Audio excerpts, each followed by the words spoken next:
Hello, everyone. I'm Ben Johnson, and this is the Perpetual Chess Podcast. On Perpetual Chess, I have weekly conversations with the chess world's best players, promoters, and educators about their lives, careers, current projects, and best practices. For more information, go to perpetualchesspod.com.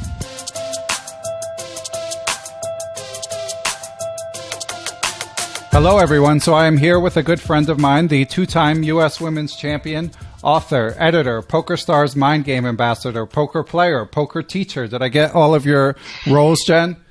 Thank you. Yeah, it's great to be on the show. I'm so happy you're doing this. Oh, thank you. And this is Jennifer Shahade, for those who didn't catch that. Yeah, it's been fun to do. And as I should point this out first and foremost, as I've told your dad, without the Shahades, there's no Perpetual Chess Podcast. So thank you for you and your family's role in it. Oh, yeah, you're welcome. Great name, by the way. Oh, thank you. Okay, so Jen, I have a long list of topics here, but the first thing I want to talk about with you is you're kind enough to squeeze me into your schedule to do this interview, and you said you're taking off tomorrow or in a couple of days to do studio work in St. Louis. So what does your studio work entail? Well, the London Chess Classic, the final stop of the Grand Chess Tour, is starting on Thursday. And so the way it works is we've got this amazing studio that was created by Spectrum Studios in St. Louis at the Chess Club in the basement. So rather than try to replicate that studio in every Grand Chess Tour stop around the world, we do a lot of the work right there in St. Louis. And then, of course, we also send a team out to London where the event is taking place. Oh, wow. Secrets revealed here. So... will you be there for the duration of the tournament? Yes, I'll be there so it'll be like 10 days, yeah. Okay, and what about Maurice and Yaz? I guess Maurice will be in London, and Yasser and Christian Carrillo will be in St. Louis, as well as Yvette and Alejandro, who will be doing the Spanish broadcast, which is a great addition to the whole coverage of the Grand Chess Tour. Yes. Okay. Nice. So when you're a few days out from an event like this, Jen, what do you do? How do you prepare? Well, I spend a lot of time with Fabian, and then I also, of course, I try to review the recent games by the players and also the most recent Grand Chess Tour events, so I can just which has actually been quite a while now. It'll be the Sinkfield Cup and the St. Louis Rapid and Blitz. So yeah, and usually there's a lot of time in between broadcasts also to kind of bone up on stuff as well. So yeah, that's there's infinite amount of things to look at because basically there's so much time in those broadcasts to fill, and between me, Maurice, and Yasser, we really don't run out of things to talk about. But still, it's good to have as much news and gossip and, chess knowledge to, throw out there during those shows. Yeah, chess games are not known for their brevity, these classical games, so you got to be ready. And just as an aside, I think 90% of our listeners will know this, but Fabian just is Jen's baby son. So this is not Fabiano Caruana, as we'll discuss in a little bit. But Jen had a baby last December. And January 3rd, actually. Oh, my bad. His birthday party will be in December. And so we both have young kids, and we've been talking about that. And the only reason I didn't harass her sooner to come on the podcast is because of this baby. But yeah, now he's fast asleep at night, so I've got my evenings back, which is actually just really amazing. Yeah, I feel like you're out of the red zone at least. I mean, your baby still could wake up, but at least you have a fighting chance at this point. Exactly. Yeah. Nice. So who's in the field for the Grand Chess Tour this time? I mean, I'm sure I can know a few of the names, but I don't know entirely. Well, the Magnus Carlsen and Maxime Vachier-Lagrave are the two who are likely to win at this point. Magnus is in the clear lead, and then Maxime is just behind him. So it's kind of for the tour itself, it's kind of like a two-horse race, basically. There's a very, very outside chance that Levon Aronian could win, but 50 things would have to happen, including Magnus losing most of his games. Right. So I wouldn't bet on that. Right. Not lately. Yeah, I know. I mean, it's really been it was amazing, speaking of St. Louis and just being there recently for the Champions Showdown.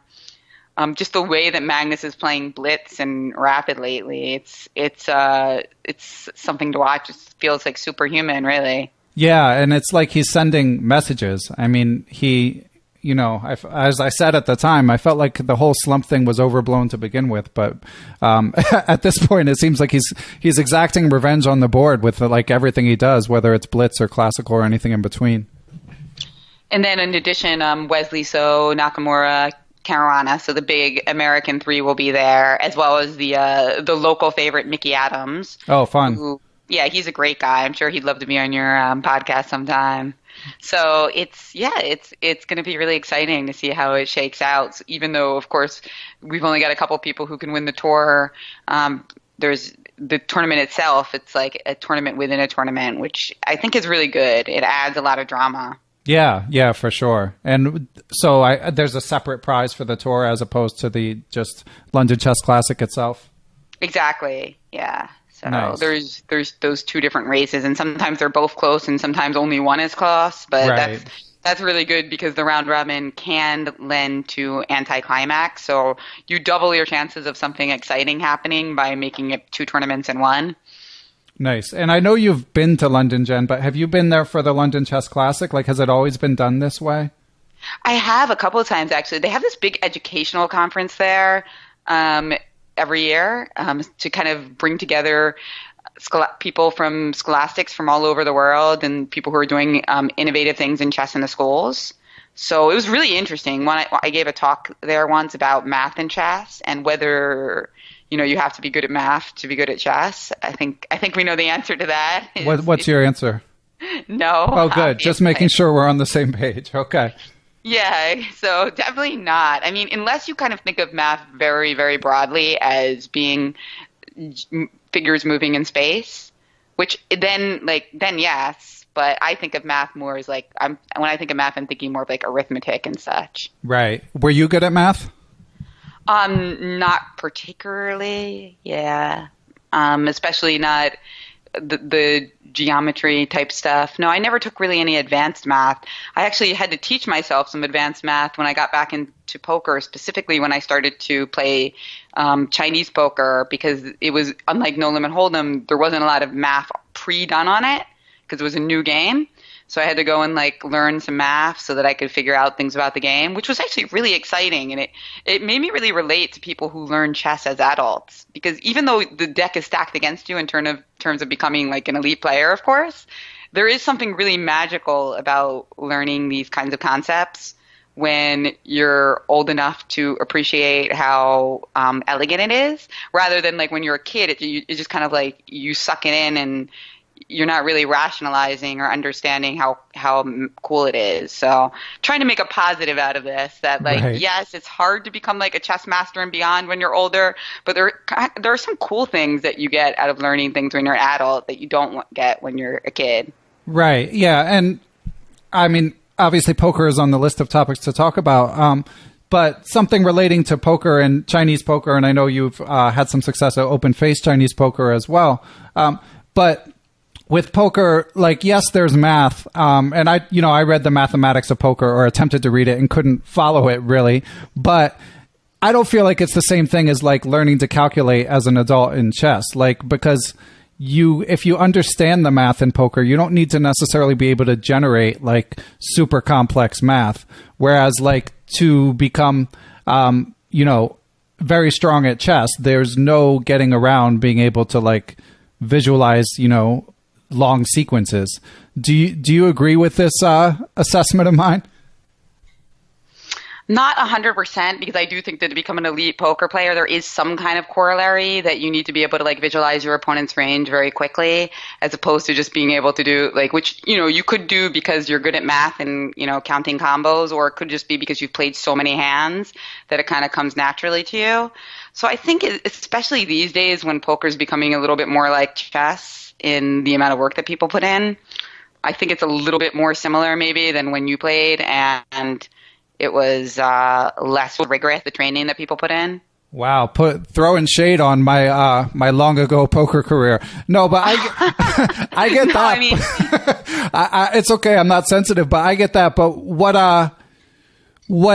I would say about that is like they take forever. I mean, with a few exceptions and a few events, there's no clocks. So it's not like you need to be like, your mind doesn't need to be firing super fast. So like you need to be able to figure stuff out, but you can sit there and they do sit there for 5-10 minutes per decision. So it's not like you need to instantly assess a person's range. You just need to be able to figure it out.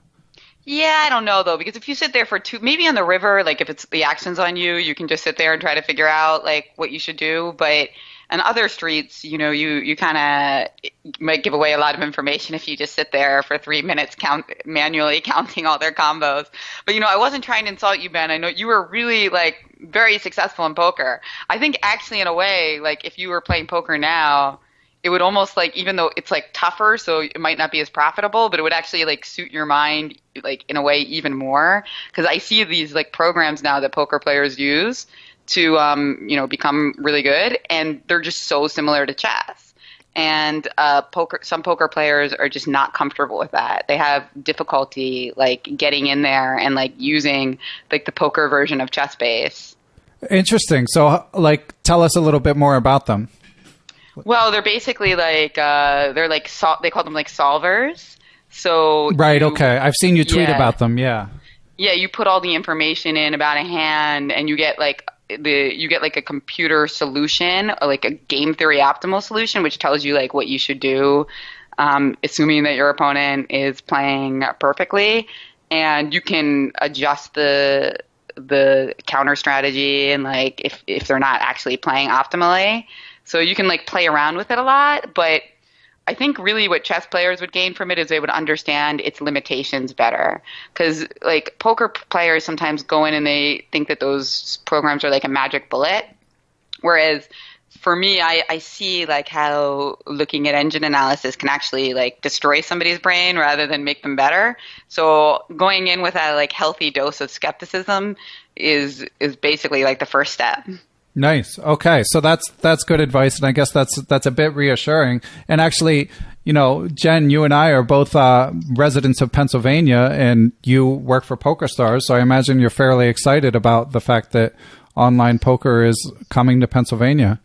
Oh, yeah. That's just amazing, especially with a baby. I mean, it's it couldn't be more perfect. I remember when I found out about that, I was in Kansas City giving a talk, and it was just a couple other good random things happened to me that day, and I was this is the best day ever. I love it when that happens, a cascade of good news. Nice. So I ran through the possibility that the reason that you were excited with a baby, particularly about this, is because you were going to teach Fabian poker.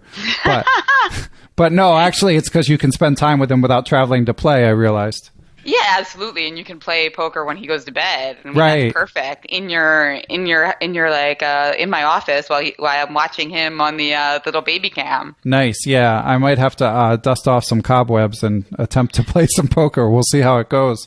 It'll go well. I'm making a bold prediction that it'll go well. Interesting. I mean, you've been to New Jersey and you've played there, so you think it'll be comparable to that? I mean, yes, obviously you've been to New Jersey, but yeah, it's very different. PokerStars New Jersey, especially in the beginning, these player pools, you got to understand, there are people who haven't played a lot of online poker in the last 8 years. Even pre-Black Friday, wasn't people didn't feel that comfortable with it sometimes. So I think definitely. Yeah. Okay, so Black Friday, for anyone who doesn't know, is in 2011 when the government suddenly shut down all of the poker sites, and many people's careers and lives were suddenly thrown into chaos, myself included, as well as Jenn. Yeah. Yeah, it's funny, at that time I was actually getting more serious about poker, but I still was not professional on any level. It was just kind of a sideline. And I've actually become way more serious about it since then, signing with PokerStars even, which is the exact opposite arc of almost all of my friends from chess who've kind of given it up. But yeah, and it's funny because I remember when your brother Greg and I and other friends of ours, when we were getting into it, I was always surprised that you didn't have more interest, although you were busy winning U.S. championships and stuff. So you had a good excuse. Yeah, exactly. Yeah. Okay, first listener question, Jenn, speaking of poker. So while we're on the topic, this is from Saratam Sanai. And for those who don't know how this works, people who have donated to help support the podcast, whether on Patreon or PayPal, get to send in questions to the guests after they receive word of who it will be. And we've got a few that we'll be sprinkling in here, Jen. But this one is, what would you give as the Texas Hold'em rating equivalent? Let me start that again. What would you give as the Texas Hold'em rating equivalent, like chess rating, to the following players? Phil Ivey, Negreanu, Helmuth, Brunson, and I'm going to skip the last two, but let's go with those four. Oh my God, that's so hard. Okay, well, I guess we'll put Phil Ivey. Ivy's not going to listen, so you can say anything you want about him. Anyway, go ahead. Well, I mean, I put Ivy at the top, 2,800, I guess, the highest level there is. Although they do ask just Hold'em, so I'm not sure if he has an edge over someone. They said just Hold'em. I didn't hear that part. Okay, sorry. Yeah, I guess in that case, I'd put it. It's really hard to say. They're all like elite though, especially when you're talking about playing in poker is so different than chess because it's not like the London Chess Classic where all of the elite players only play amongst each other. A lot of times they get to play against people who are complete amateurs or just play for fun. And all of those players that you listed, particularly Daniel Negreanu and Phil Hellmuth, are going to be particularly just outstanding at playing against amateurs, like the best. Yes. Yeah, very good at it. Yeah, if they're playing against like a German high roller who's basically used solvers to look at every possible flop and bet sizing and counter strategy, they might actually be an underdog. And I mean, they especially Phil Hellmuth, who I think doesn't play them even as regularly as Daniel Negreanu. So it's really tricky, Yeah, and I know Negreanu got a lot of attention recently for saying like he no longer considers himself one of the best tournament players in the world, and that's something that he needs to work on. Exactly, but then at the same time, it's still the case that he would be much higher price in the World Series of Poker main event with 5,000 players than any of the German high rollers, pretty much, most of them at least, because just of the fact that he is going to be so intimidating to amateur players, and that amateur players are going to give so much information away to him. Yeah, that makes sense. Okay. So yeah, I think it's kind of hard because there's no, I don't know. I mean, this is my perspective. The question is for you, but like the baton gets passed of like who the tournament player of the year, the card player of the year is like a different person basically every year. Whereas, and people have had some amazing runs over time, but it still shifts kind of back and forth a lot more than Magnus just being on top, looking down at everyone. So I feel like the ratings would be clustered, much closer together. Yes, exactly. Do you have any advice? Let's say someone's listening and they're younger, so they, didn't live through the poker boom. What advice would you give to a chess player who's thinking about taking it up as a hobby? It seems that chess players might be more adept. I have not really gotten that much in PLO, but it seems like that might even be a better fit for chess players because there's a lot of math involved, and I guess there are still more newcomers to that game coming in, so you might not have as much of a loss of experience. So I think it might be a good way to get started, to think about starting with PLO and Hold'em, not just Hold'em. Okay, and that's Pot Limit Omaha for anyone who didn't know. Yeah, and then also to look at all the free content out there. There's so much stuff that PokerStars is putting out, and there's this very popular YouTube channel with Doug Polk. There's a lot of really good free information out there, and obviously the big one is to just find out a way to play online. If you're lucky enough to be in a place where you can play PokerStars, that's great, but you really have to play online to get hands and get practice. Okay. And what's your, I know you do some events for PokerStars in New Jersey and stuff like that, but what's your general poker, life now? How often are you studying? How much are you spending on Chinese poker versus Hold'em and tournaments and stuff like that? Well, I don't play Chinese poker that much anymore because I felt like the game, I loved it, but I didn't feel like it was good to play anymore because I had a sense that there were some solutions out there. And it doesn't mean that the thing is you can still play games like that because it's still a matter of somebody making a human error. Right. But I didn't feel like it was super profitable anymore like I used to think it was. And then, but I love the game. Hopefully there will come out some new formats to it so that I can get back into it. And I do a lot of studying, and then I play in like Poker Stars tournaments when I can. And of course, I'm very looking forward to the Poker Stars PA coming. So like no limit hold'em tournaments, you would say, are your main area of focus right now? Yeah. I have to like heads up because it reminds me of chess. You know, I really like just the one-on-one battle. Yeah, that is something that in my 7-year poker career, that is something I never worked on that really held me back. Like I would have been a much better poker player, like not just heads up, but like in all aspects if I had done the work that a lot of the wizards did on the math of playing one-on-one. Yeah, and it really is very suited to the chess player. Yeah, low-hanging fruit, but oh well. Because me as a social person, I sometimes have difficulty with like the full ring game because it's like it's not clear whether I'm having fun or I'm battling, you know? And then sometimes when those lines get blurred, I start having too much fun. Which is also great, right? It's good to go play poker and have fun. And live poker is soft enough that even if I'm not like zoned in, it's still going to be like probably a profitable opportunity, right? Right. But it's nice just to know when you're playing heads up that it's not about fun, that you're just trying to tear the guy's head off. Right, you know? yeah. That is really like chess, and it's there's something really nice about that. There's no confusion. Yeah, I like that. It's a good point. Okay, so speaking of chess, let's get back to it. So as we record this, the candidates for next year is finally set. We've got Karyakin, Aronian, Ding Liren, Mamedyarov, Grishik, Caruana, So, and Kramnik. And I fact-checked that before I said that on like a previous episode and everything. So Jenn, how do you handicap this? Oh gosh, yeah, I think I saw something from that website. Oliver Roeder is constantly writing for like 538 about chess. Right. Yeah, so I peaked, but I still got to really like Fabi and So's chances. Obviously, I'm a little biased, but I think I think he had them as like 17% each. Uh-huh. And then I believe it was like Levon who had a better chance than anyone, I believe. Yeah. So how do you... I think I would take the bet on So or Caruana qualifying at 2-1. That's a fun bet. I would take that bet.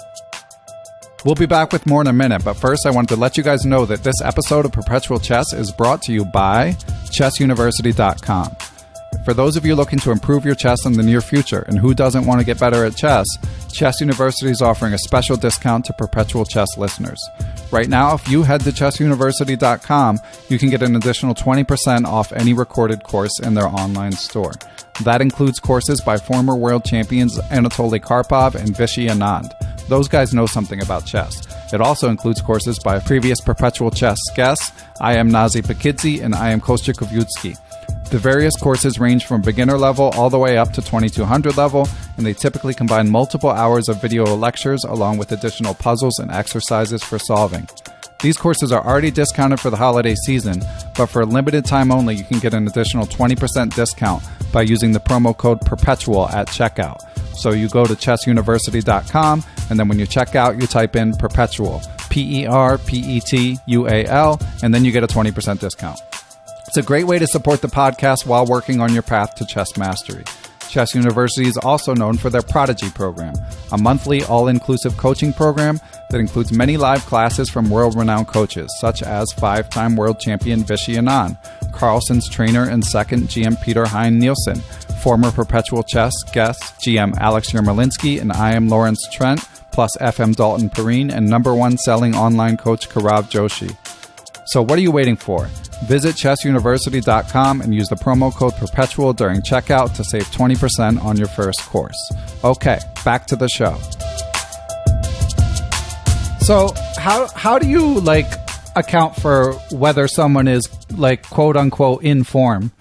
Because, you know, So I feel like So may have like So and Fabiano both actually may have had like the highest heights in recent years, but I don't feel like Aronian is coming in red hot. You know, he's coming in winning every tournament, and it seems like he's like near his peak at the right time. So do you think that matters or not? Oh, I think it probably matters. But then at the same time with form, I think with something like sometimes it feels a bit random, but with the candidates, it's pretty clear that every single player is going to be really, really focused on trying to be in good form. And then there's obviously like randomness, right? Like, you know, having a tough first round game, which might throw you off, or feeling a little sick or jet lag. Yeah, walking into preparation. Yeah, but I do think that it's a slightly different with something like the candidates, just knowing that everybody's like trying harder than usual to be in the top form. Yeah, I'm excited that Ding Liren and Mamen Yarov in particular are in there because it's, you know, new faces, and I feel like they have as good a chance as anyone. I feel like it's I saw in an interview Aronian said that no one in the field has higher than a 30% chance, which I thought was true, but very level-headed of him to say. Oh, yeah, that definitely sounds true to me. I mean, that would be crazy if somebody had more than a 30% chance. Yeah. But Ding Liren, yeah, I just think he's phenomenal to watch. And that's why it was kind of bittersweet to watch him get mauled so badly against Magnus Carlsen, because it's just like, I really think it was an unlucky seat more than anything else. I just think any player in the world was going to get mauled by Magnus in that form. Yeah. I mean, did you see the way he played? It was crazy. I didn't get a chance to check out the games yet. I read the recap on chess.com. And yeah, I mean, it's incredible. And then he followed it up with a speed chess with like similar, crushes. I guess the score against Grishuk wasn't so lopsided, but he really killed Wesley So. Yeah. I mean, it's shocking. I mean, it'll be interesting how it translates to classical, because when he did get interviewed after that, after a couple bad tournaments, he was saying like there's no issue in action and faster. He just felt like his edge was sort of receding in the slower games. So we'll find out, I guess. Okay, so Jenn, in preparation for this interview, I went back and reread your book that I hadn't read since you wrote it. I mean, you wrote two books, but Chess Bitch, which came out in 2005, and you wrote Play Like a Girl, which is like a tactics book meant to inspire young girls. And there was a lot that I didn't like, that I had forgotten that you written. But one thing was like, you really get into sort of the lifestyle of different players. So almost in a similar vein to this podcast, you talk about which, like, what players, both historically and current players at the time's personalities, were like away from the board, whether they like to go to the disco and stuff like that. So I had a few follow-up questions about that, but one is like, did you get any blowback from people for like writing about people's personal lives, or have you in your announcing? Let's see. A little bit about, mostly just about the title. That was really the only thing. Like, some people didn't know that it was going to be called Chess Bitch, and then they were like upset that they were interviewed. And I think that maybe I interviewed some people before I decided on the title, so I'm not sure like that obviously I didn't really feel guilty about it. I do think there was a little bit of a mistranslation, because apparently the translation of Chess Bitch in some languages is a lot more vulgar than it is in America. In America, we're already starting to use the word bitch kind of like in a lot of feminist contexts as like reclaiming it, whereas that did not really translate so well into some languages. So I kind of sympathize with why people were upset about it. Like, apparently in a lot of other places, it kind of more translated as like chess prostitute. Oh, wow. Yeah. Yeah. Whereas in America, there's Bitch Magazine. There's like several other feminist books that use the word bitch in a reclaiming way. So Bitch Magazine's like a pretty radical feminist magazine based from the West Coast, which I used to really like. It's still around. And then there was a few other books with the bitch in their title that also had that same kind of vibe. So that was just definitely the main negative feedback I got. So any regrets about the title, or no? No, not at all, because I just think it was a great title. I mean, it got attention and it made a point. And so I guess if anything, maybe the regret would be perhaps thinking about that translation issue and like maybe addressing it in the book. Uh-huh. Yeah, I guess. I feel like that, the one line, like people always just fixate on the title. They They're not looking to dig deeper. So even if you had explained it, I feel like people wouldn't have been like, oh, okay. They would have still wanted to yell and scream. Yeah, maybe. That's possible, yeah. So you think you do have another book in you, Jenn? What do you think? Oh, absolutely. I mean, writing in some ways really like my biggest love in some ways. I really like just love writing, and I love good books, and I love like coming up with a structure and like, you know, refining writing until the fat is all cut out and there's more story and more color and less blah blah blah. It's just really one of the most satisfying things. You don't feel like it's like an endless grind? I guess it feels very unpleasant when you don't have the structure yet and you don't have enough material. Then it's pretty like grind. But once you actually have like a lot of stuff to write about, I think it's very, very pleasurable to see it kind of, you know, winnow into something better. You know, like writing something that's like better than what you're capable of saying in a normal conversation. I think that's just really satisfying because it's basically a better version of yourself. Because if I'm just like talking at a cafe to somebody, I'm trying to be interesting and give them good advice, but because I'm not able to think through everything I'm saying, some of it's just kind of like hogwash or repetitive. And so you cut all that fat away and you write. That's really wonderful to me. Yeah, I mean, your book holds up well. I'll tell you that much. I really enjoyed rereading it. So, do you have like specific topics in mind? Yeah, you know, I'm like something kind of merging family memoir with life advice. As you know, my family is pretty fun and unusual. So I thought, like, especially nowadays with so many people realizing how important it is to have multiple revenue streams and, like, you know, not just rely on like one job. I think that kind of message that like the Shahades are always doing like 4 or 5 different things, not just like focused on one project. I think like kind of showcasing that and talking about like the pitfalls and why it works and how to make it work is going to be really useful to people.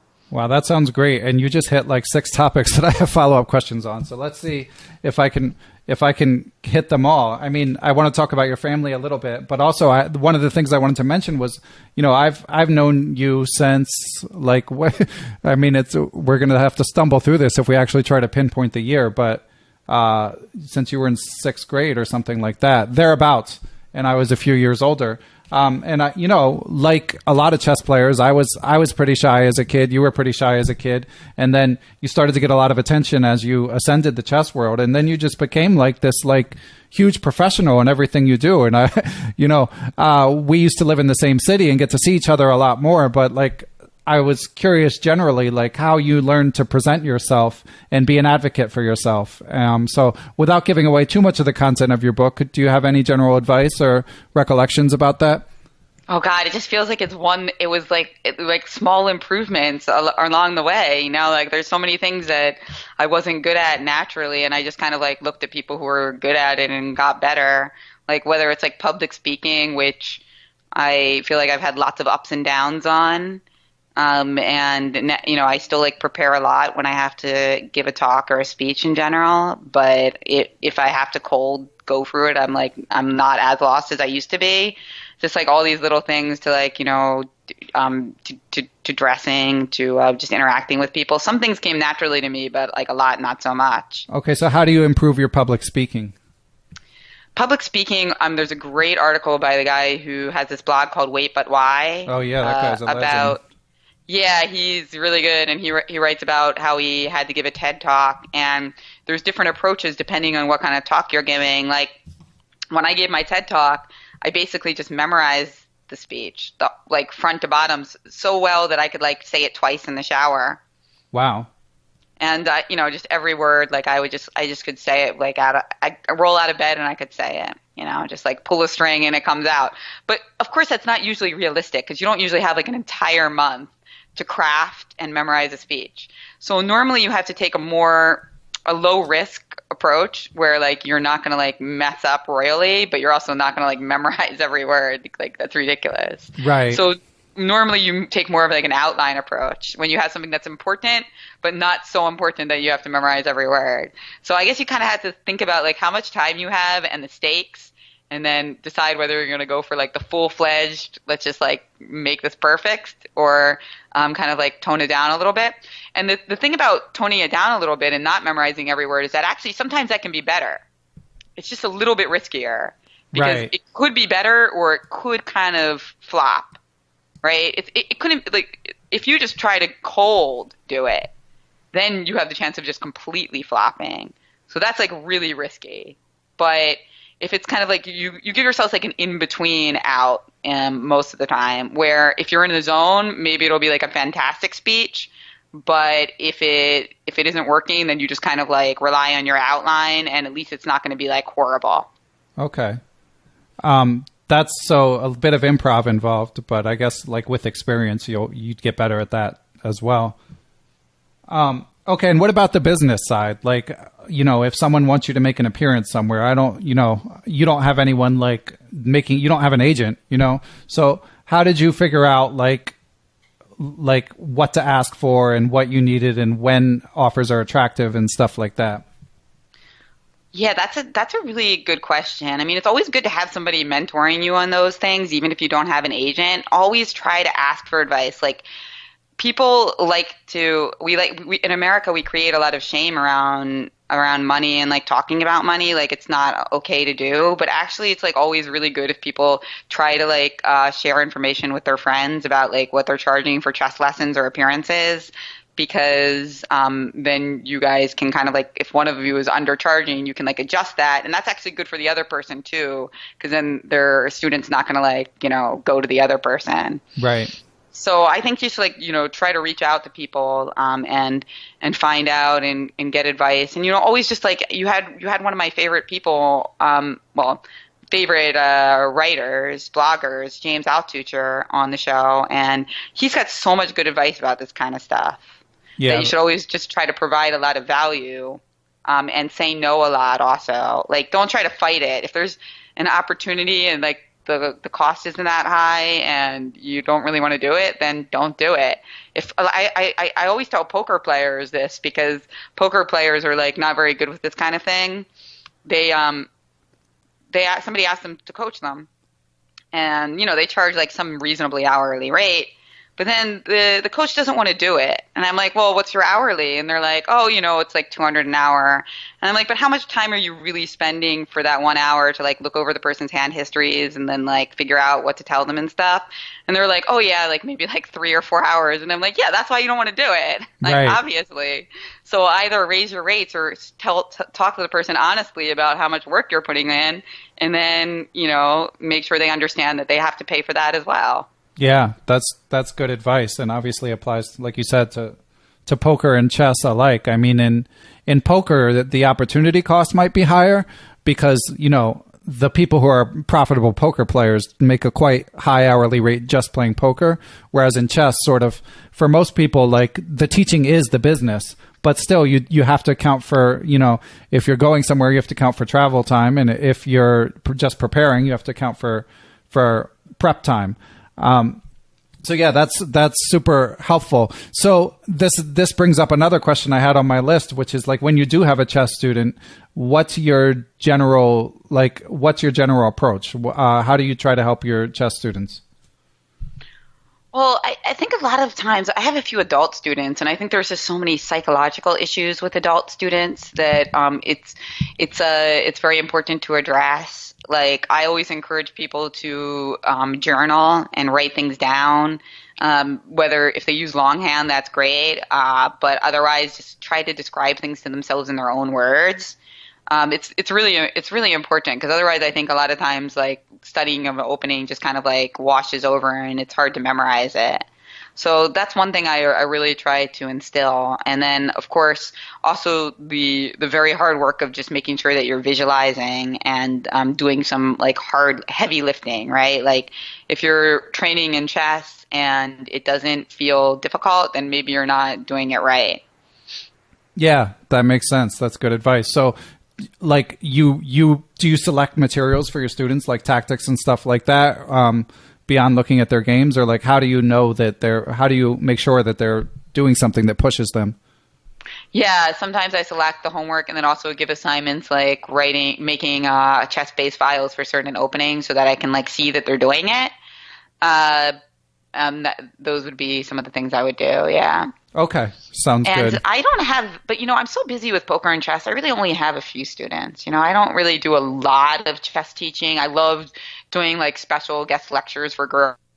And I do that in Philadelphia sometimes. And also, like, if I get invited to do stuff like that, I'm more inclined to say yes because I think it's really important to kind of encourage the next generation, whether it's like Philadelphia kids or girls in general. But yeah, it's not like a huge percentage of my time, which is actually nice because it means that I really still enjoy it a lot. Right. But I know that in the past you've done some coaching at 318 and places like that. So I know that even though you might not be like as active as before, I'm sure you've got some wisdom, which, of course, Jenn, I know you've listened to this podcast some, so I have to ask you about chess books. Any books that you find yourself recommending a lot? Yeah, I like the books Forcing Moves, which is kind of like a redo of Think Like a Grandmaster, which is also a great book, but maybe even more advanced than Forcing Moves. And I really like the new series of books by Judith Polgar. I think they're phenomenal. It's so inspiring for young girls as well, and for anyone though, not just girls. It's really great. Her books are really like a little bit more, I'd say, just say like they're a little bit more accessible than some games collections I felt. Like there's more diagrams and easier to follow variations rather than feeling like it's geared towards 2400 plus, which I really liked. Yeah, I was just raving about them to Tatyev in the last episode. So. I didn't get to listen to that. Okay, well, I'll have to. It's a funny coincidence, but anyway, so I won't spend more time raving. But now you guys have heard it twice. Well, they say that somebody has to hear something like 6 or 7 times until they actually go out and buy something. Right, so. Exactly. Well, I think Jakob Aagaard has hit that level on this podcast. I'm not sure if any of the other authors have yet. But okay, so that's good advice on chess improvement. And getting back to your family a little bit, speaking of chess improvement. So, I mean, I got to witness it firsthand a little bit because, shout out to Mr. Shahade. He took me under his wing a little bit in life as in chess. And, so in addition to helping you and Greg, helped me. And I remember like going through Pawn Power with him and Greg and us like cracking jokes about like leukopenia and stuff like that. And then, eventually Greg hit a point where he was too strong to work with me, which was sad but true. So what is the secret sauce in the Shahade family? How did you guys what are the main factors that contributed to your success in chess? Well, I think directing me into the right, because my dad's not really not like the coach type guy, like teacher, but he would really instill that in order to get to the next level, I just had to do more tactics and, really be able to visualize better. And, I think that's something that's still true. And using tactics trainers is great. Sometimes it really helps to also use books or a board because of the different dimensions. And another thing I really like to do, which I think helped, is if I got a tactic wrong, I would kind of like do this like mind trick where I would like pretend I hadn't seen it. And then like somehow my brain was now seeing the right solution. So kind of like modeling like 5 minutes ago, like, oh, I couldn't see that, but now I can. And I think that's really useful as well. Yeah.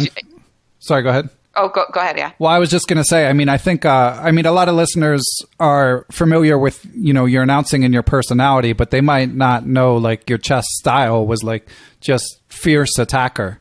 Like, and, I sort of saw it, like, firsthand, saw you sort of, your rating went up from, like, 1600 to 2100 in, like, 1 year or something when you were, probably 9th or 10th grade or something. But in any event, like, the tactics really worked because your games were very entertaining.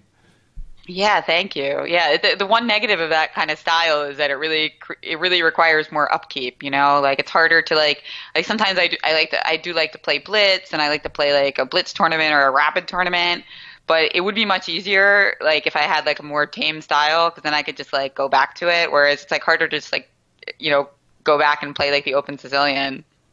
Right. Yeah. And speaking of which, that was another question I had relating to Chess Bitch, which the last line in the book, you say you're passing the move to other young girls, and you don't play slow chess much anymore. So I was curious, like when you wrote that, did you already know that you were probably going to be stepping back from playing as actively? I don't know if I knew for sure, but I think like I was really in love with writing from that, and I think I felt like I wasn't like I loved chess, but maybe not quite enough to spend all of my time on it anymore. Yeah, so I think competitive that's chess, the thing. at least. Yeah. Yeah, you have to really be very passionate about it to want to like spend all of your time on it. And I still really loved the game, but maybe not like quite enough. For like maybe 5 to 10 years, I really did love it that much. But then at some point, it was like I still loved it, but there was like these other things that I really liked too, and it was like kind of hard to go back to like trying to think about chess 24/7. Right. Yeah, and there's ways to contribute to the chess culture without being the gladiator out on the battlefield, as you do it with your talking and your announcing and teaching and everything else. But I was just curious because I hadn't caught that the first time I read it. And at the time, when I read it, when it came out, you were still playing a lot, but it turned out that you kind of did a mic drop after winning the U.S. championship twice. Yeah. Yeah. And of course I got into poker a few years later and from that as well, which also probably like contributed to like wanting to do other things as well. Yeah. Yeah, for sure. So you don't think no return to the U.S. championships as a player is imminent for you, it's safe to say? Probably not. I mean, it's for me, it would really require like a lot of work and energy. Like I really put everything into these things. Like I said, because of my style, I would like just put like all of my energy like the month before and the month after. I'd be like dead for several weeks. So I would think that like I'd have to really be like maybe if I won like the World Series or something, possibly. I would think like if I won like $10 million in the World Series, like obviously with backing and taxes it would go down a little bit, but like if I were to win like really a lot of money in poker, maybe I would consider playing the championship again or something. Just enough so that I wouldn't like even be worried about Fabian's education at all. Right. That's just funny. Yeah. Because it's like for some people, I think it would be fine. They just like study chess a few hours a day. But I think for me, it would have to just be like just that, Yeah. Well, you're a competitive person, but you also write in the book very openly about like the nerves. It's these tournaments are nerve wracking, and it's easy to forget that when you're watching that like especially with the engine on, it's easy to forget like these are humans who are like going through massive emotional swings and like the trends of the game. And it's a tough game. Oh, definitely. The nerves are really intense for sure. Okay. So, I have another listener question for you here, Jen. This is from Rick Holland. He says, you always seem to have great energy, enthusiasm for chess and life in general. How do you maintain your enthusiasm for chess? What do you do to prevent from burning out? So somewhat related. Well, yeah, I guess it's because I really do have other interests. So when I get back to chess, it does kind of like have that kind of excitement for me. But in general, I feel like it's the best way to live, to be optimistic and enthusiastic about things. Because otherwise, I know that like the kind of like self-help speak about being positive is sometimes irritating to people, but people like your brother. I do find that it's very important being positive about stuff. Even myself, if I look back at some of my mistakes in my career, I feel like it would be better if I was like more positive and more excited about things sometimes. And it's funny because people think of me as already really positive and excited, and I'm like, I wish I'd been even more confident and positive about stuff. Huh. Okay. That's interesting. I think staying fresh, like different activities definitely helps. And yeah, I mean, also you have a good job. I mean, you do an amazing job at it, so you deserve it. But like, I mean, it seems to me it is exciting, like to get to have a ringside view of like watching these chess titans collide amongst your other roles in life? Yeah, it really is fun, the commentary in St. Louis, and just working with such an amazing team. Like the behind the scenes crew are so great. Like actually Rex's son, Randy, runs Spectrum Studios, but his team is just so, everybody has this just like very nice attitude. Like they're all like really fun and really upbeat, and that really helps.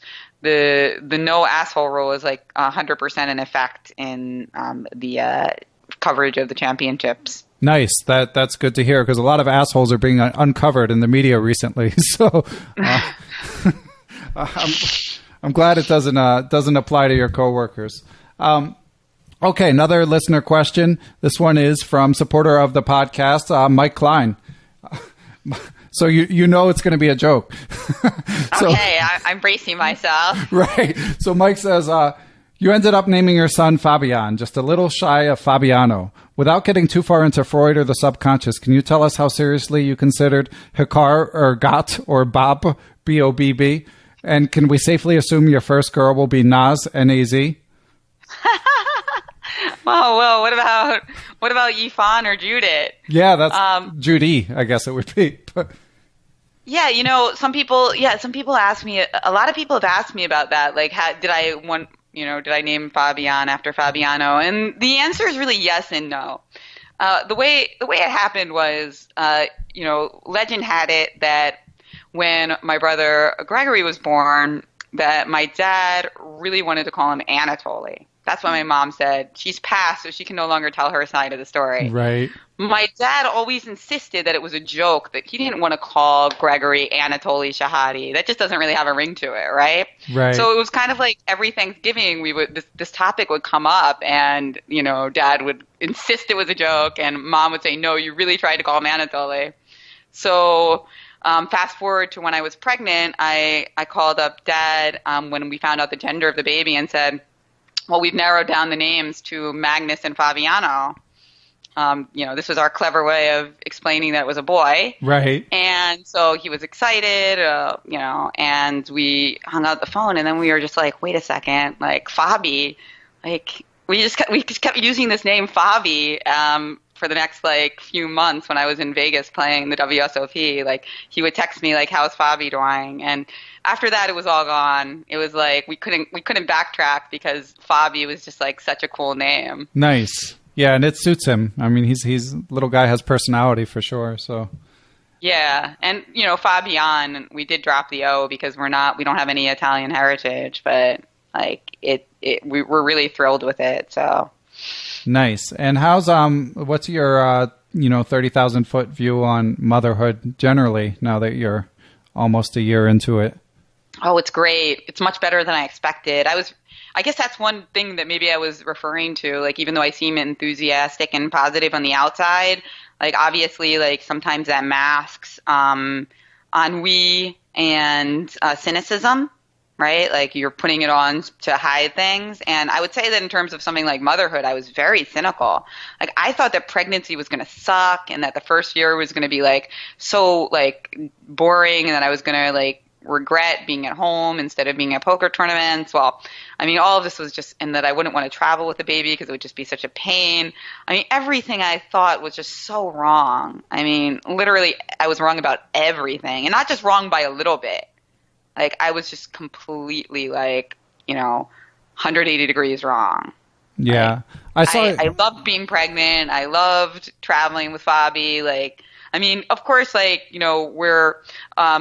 we have like a lot of advantages. We live in a nice city, and we have a lot of time with Fabi at home, and we have family around. So I'm not saying like it's always great for everyone. Like I didn't have to worry about health insurance and like some of the extra costs that are incurred with like the terrible insurances that are often available these days. But it's been great for me. So this is why do you have health insurance? Like, I'm just curious because you are self-employed. So do you have it through the exchange or I have it through the U.S. Chess Federation. Actually. Oh, right. Yeah. It's U.S. Chess editor, of course. But and I'm not slamming their health insurance. I mean, we have a really good program considering that it's a very small organization.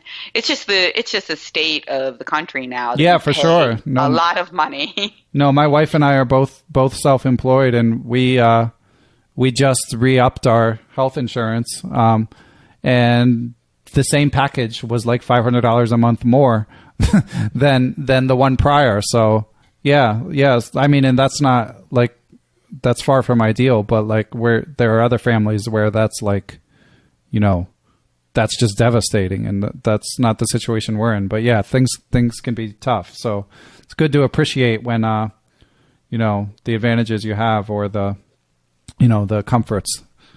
Exactly. For it to be an annoyance that, there's this like extra bill, not something that like keeps you up at night. Right. Yeah. It really is a privilege. Yeah, it really is. I wish it wasn't that way, because it's like, having a baby shouldn't, like, it's something that we should be encouraging in the society, not like making it be like a hell of a year where you have to figure out a way to make another 10K just to deliver the baby. That's right. Crazy. Yeah, for sure. So what's Fabiano's newest trick? I mean, so he's 11 months old. Is he talking or walking at all yet? He's working on walking. I mean, it's like the favorite time I've had so far. He's hiding things. He's getting really smart. So nice. Like, he'll take a remote, which is like something he's not supposed to have, and like he'll like hide it from us so we don't see that he has it. I love that. Yeah, my youngest is a little older. She's 1.5, but yeah, she'll take something and she'll just try to run away. She'll just make a run for the door if she knows that she's not supposed to have it. It's quite amusing. So what are you going to teach Fabian first? Are you going to teach him poker or chess first, Jen? Well, definitely chess, because poker requires. It requires an understanding of money to play, really. And I don't think children should really have to think about money for a little while. I mean, it's like, I think it's great if they don't. I think once they're in junior high school and high school, they should learn more about finance and money. But I think that before that, it's wonderful to have a world of like knights and bishops and, not dollars and cents. That makes sense. Yeah. And that reminds me of a funny story about your mom that I know you've told about, like, when Greg and I and other people were getting into poker and it was exploding, around the world, and especially in the chess world.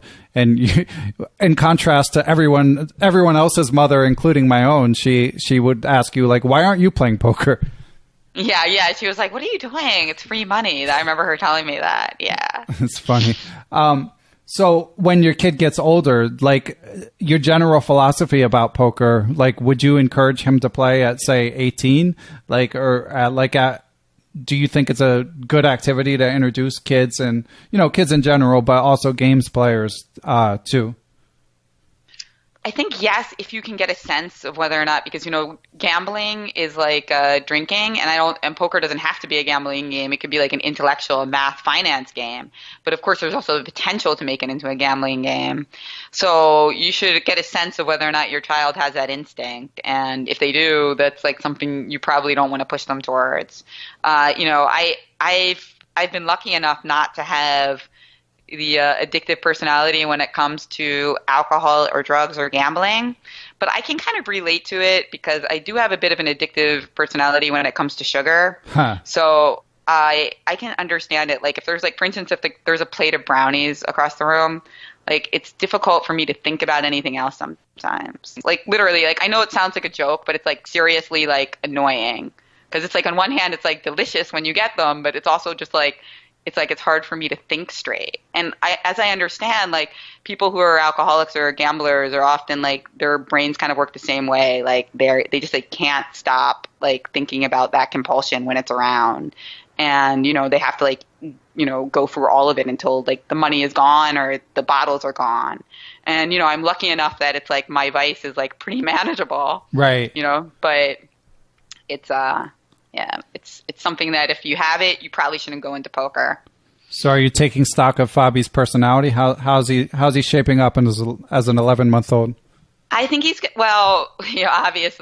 obviously I think he's going to be he's very happy, and he seems to be very expressive, which is wonderful. Nice. So he like even when he was like just like a couple months old, he would have all these different facial expressions. So, and he would kind of interact with people, I think, a lot for a child his age. It's difficult because, of course, I think he's like the best ever. Right. Like I can't imagine a human being as wonderful as him. I mean, so. possible exception of my kids, but yeah. Other than that, I agree. No, it's funny that you mentioned the expressive thing, because I remember like Greg used to always say in your tournaments, like if you wanted to see how your games were, your chess games, you could walk in and you didn't have to look at the position. You could just look at your face. So I guess we know where Fabi gets it. Yeah, definitely. And my dad as well. That's interesting. I don't think of your dad quite the same way, but I guess I didn't see him in combat that much. He was already in Grandmaster Draw mode when I came across him. Okay, so Jenn, I think I only have a couple more topics for you, believe it or not. Okay. One of them is in Chess Bitch, you told some great stories about like back in those days especially, but I mean you continue to be well traveled, but you got to go to so many interesting places, from like Istanbul to Hawaii and Budapest and many places in between. So do you have any like standout memories looking back now, or like particularly memorable stories from your time when you were like traveling a lot for chess? Yeah, I remember Istanbul being really one of my favorite places, and the food there is just like so amazing, and like the music, just going to a restaurant and like hearing this wonderful music, and just everywhere getting like these fresh vegetables and delicious meat.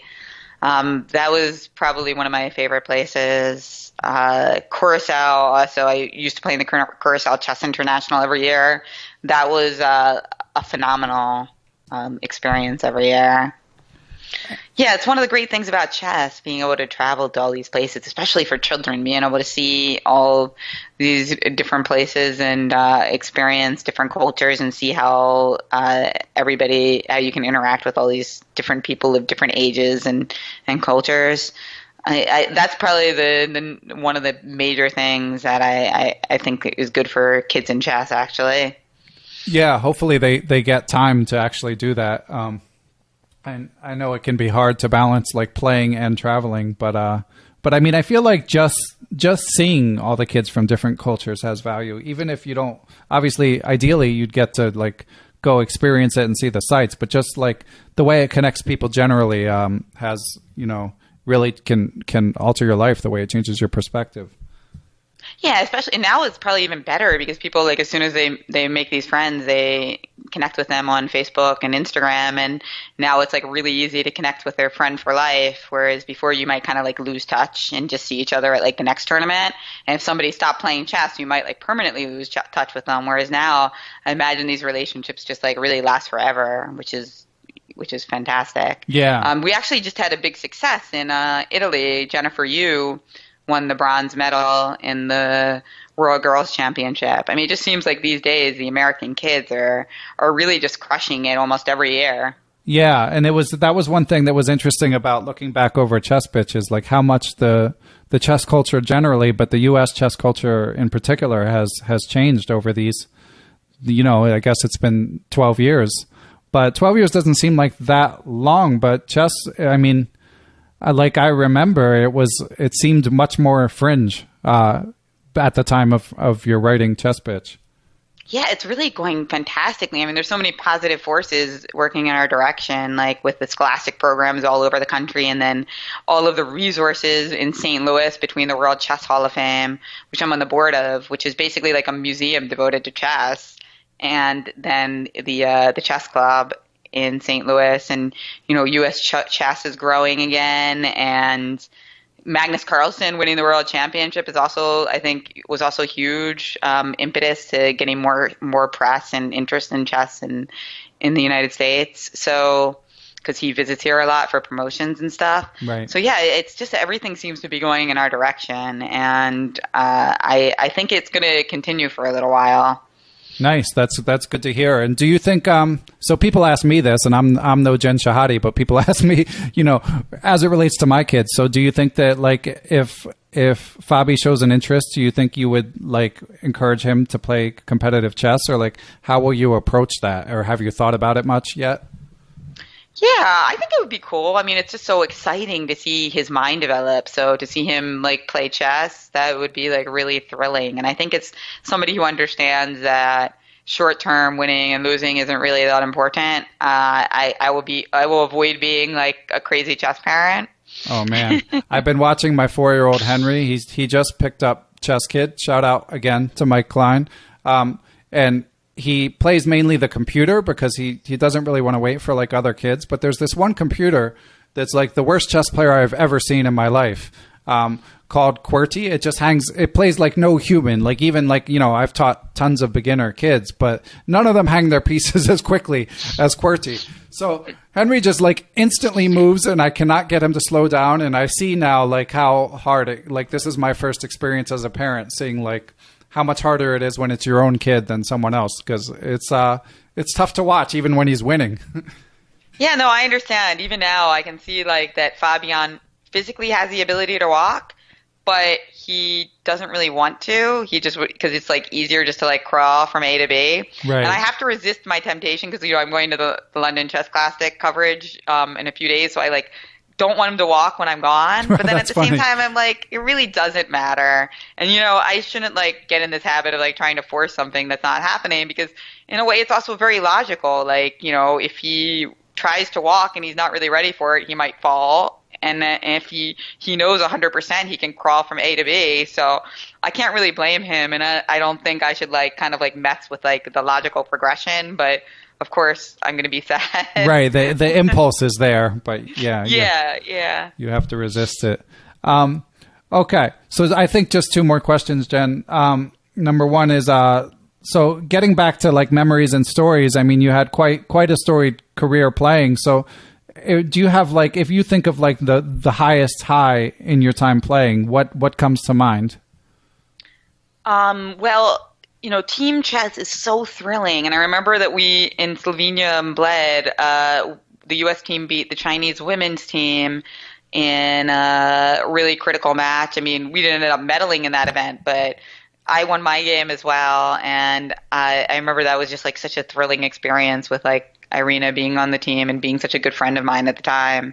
And then, of course, winning my first U.S. Women's Championship, where I also earned an IM norm, was just like an incredible highlight for me, because both times that I won the championship, I wasn't really the best player, so I felt like I rose to the occasion and like outperformed, which is always a great feeling. Like I said earlier about writing, like being able to perform and bring a better version of yourself. I think that I was a bit better at tournaments like the U.S. Championship because my preparation skills were pretty good. So as compared to like playing a game 30 at the Marshall or like the World Open, I was like maybe a little bit less good at that, and then a little bit better at playing in a tournament where I had the ability to prepare for my opponent. So what was good about it? You were good at guessing what they were going to play, or just general? Yeah. And obviously now it's like more elaborate, and even players in smaller events tend to have like coaches because it's like easier to network with different coaches online. So I compared to what people do now, I'm sure my approach was rudimentary, but I felt that I was better at it than my opponents. Yeah. Nice. And that makes sense because I'm also like really good at studying in general, like studying poker, like studying for school and stuff like that. It's just like, it's a separate skill, Right. Yeah. And also, I mean, we've mentioned you're super competitive. I mean, obviously all chess players are like to reach your level, they have to be competitive, but maybe something a little extra kicked in that regard too. Yeah, definitely. Definitely. Okay. So Jen, we know you're headed to St. Louis to cover the London Chess Classic. What else do you have coming up? Like what's your schedule look like in the next few months? Just out of curiosity. Well, when I'm in Philly, I do a lot of work on the U.S. Chess Federation website, and then I also do a lot of quality time with little Fabi. But the next big event after London will be, besides our much awaited get together right. in late December. Yes. I have a poker chip chess set for you, by the way. Oh, so. Nice. I have a present for you too. Yeah. But we'll keep it a surprise. Yeah. No, set your expectations low, but I think you'll like it. I can't wait. And then in January, I'm going to the Poker Stars Caribbean Adventure. Oh, fun. With nice. the whole family, actually. So that should be nice. Oh, excellent. All right. Sounds good to me. Okay. Well, Jenn, I mean, I think people know how to reach you generally. You're pretty active on Twitter.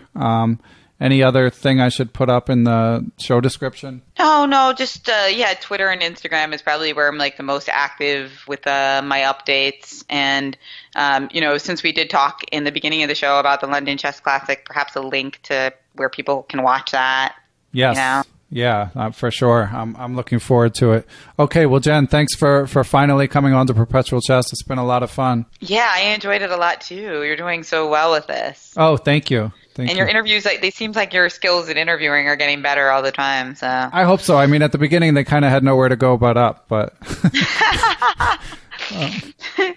no, it's great though. It's really and people love being on the show, so that's important too because I feel like it's good for the chess world. Yeah, that's the goal. There's so many people chess players, they work their whole lives at these games. I mean, they're locked in a room studying their whole lives. So people need to shine a light on their accomplishments and let people know what they're like. So hopefully this does that a little bit.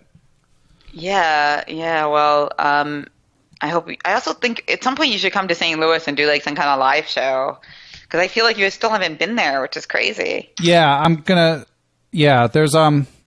there's a few possibilities for live shows, but yeah, I need to get to St. Louis for sure. So last year I had a work conflict, but this year I'll try to circle it on my calendar early and see if I can make it out there. Awesome. Cool. All right, Jenn. Well, thanks a lot. It's late for both of us. Our children wake up early, so... Yeah, all right. Well, good night, and thanks for having me on. Thanks to everyone who supports Perpetual Chess. I spend about 5 hours a week on each episode, and even though I love doing it, it can be hard to find the time. Donations from listeners make a huge difference and make Perpetual Chess a lot more sustainable. Special shout out to my Patreon Perpetual partners.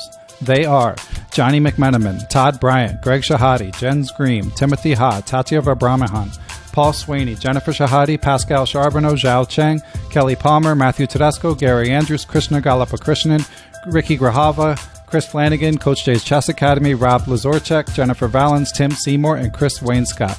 Thanks a lot, everyone. I'll catch you guys next week with another episode.